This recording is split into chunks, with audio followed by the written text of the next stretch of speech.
এই যে মালপোয়া পিঠা। আমাদের গাজীপুরের আঞ্চলিক ভাষায় অবশ্য এটাকে তেলের পিঠা বলে।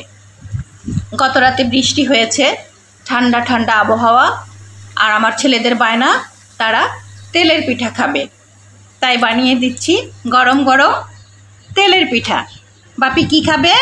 পিঠা। কি খাবে? কি পিঠা খাবে? তেল পিঠা। তেল পিঠা বানাচ্ছি, পিঠা বানাচ্ছি, মজা হবে।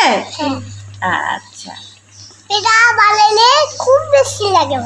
তাই? খুব মিষ্টি লাগে, অনেক মজা। কিন্তু কিন্তু কিন্তু নষ্ট হয় না। নষ্ট হয় না, ভালো করে বানাতে পারে মা।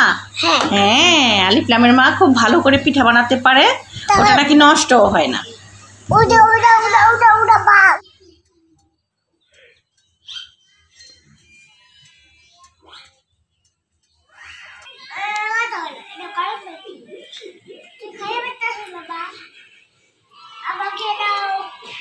তোমাকেও দেব।